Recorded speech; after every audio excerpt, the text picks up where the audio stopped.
The Magic Blanket. Dark was the night and fearful the atmosphere. Thunder shook the region and flashes of lightning showed weird faces all around. But the fearless King Vikram climbed the old banyan tree once again and brought the corpse down. However, as soon as he began crossing the cremation ground with the corpse on his shoulder, the vampire that possessed the corpse observed, "O king, I guess it is to master some magic part that you are taking such pains. But let me tell you that there are instances of people who get hold of such powers but to discard them after a while. Rohit Sen was such a man. Pay attention to his account. That might give you some relief," went on the vampire. King Rohit Sen of Shobhavati had a guru named Atmananda. The guru lived on a mountain far from the madding crowd. Even then, people did not spare him. He was pestered by visitors who sought his blessing. He hardly found time for meditation.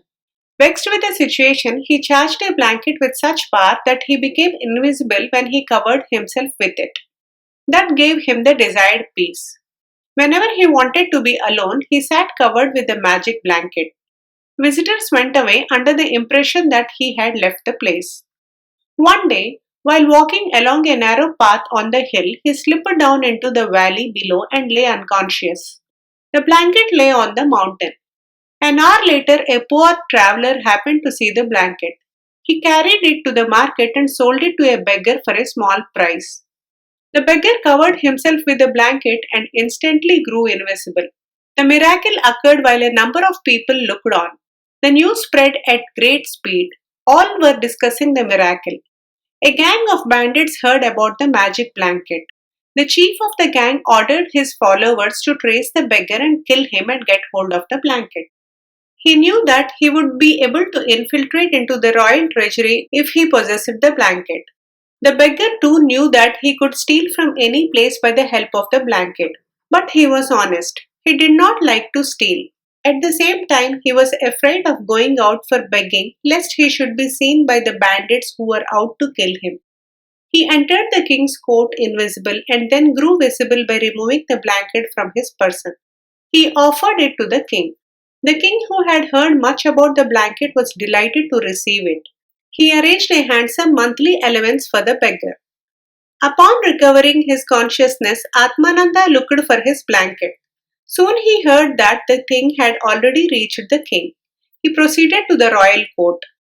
"O Guru, won't you allow me to retain the blanket with me?" the king asked Atmananda humbly. "It might prove risky, my child," said the Guru. "I shall use it cautiously. I believe I can do much good for my kingdom with the blanket at my disposal," said the king. The Guru kept quiet for some time. "If you promise to be careful and use it for the kingdom's good, you can keep it," he said at last. Then he fastened a talisman around the king's right arm and departed. The king regularly went out of his palace and roamed about invisible. In a short time, he found out all the hidings of the bandits, the workshops of the adulterers, and the seats of the gamblers. His soldiers rounded them up, thus the kingdom was rid of the wicked elements. The king loved a court dancer named Chanchala. Now that he had the magic blanket, it was easy for him to visit her invisible to others. "Won't you lend me the blanket only for a day?" Chanchala pleaded with the king one day. The king could not refuse her the request. "Let both of us first go to the palace invisible. After leaving me there, you can have the blanket to yourself," proposed the king. Covered with the blanket, both reached the palace. Then the king allowed Chanchala to have it for herself. As Chanchala walked out, the king was surprised to note that he could see her. He realized that it was the talisman that gave him this power. The king saw that Chanchala, instead of returning to her own house, headed towards his commander's house. The young commander, Pravir, was an ambitious man. The king wondered what transpired between Chanchala and Pravir. At midnight, the king saw Pravir entering the palace covered with the blanket. Pravir was invisible to all but the king. Obviously, he did not know that the king could see him. Pravir entered the king's bedroom. The king pretended to lie asleep. But as soon as Pravir drew his sword, the king attacked him at the lightning speed and threw him down. The royal bodyguards rushed in and captured him. It was found out that Pravir had promised to make Chanchala his queen if he could win the throne by killing the king. Chanchala was exiled, but soon the king met his guru and returned the blanket to him. The vampire paused and then asked in a challenging tone, O king, why did Atmananda take the trouble of visiting the king for his blanket? He could have charged another blanket with his magic power.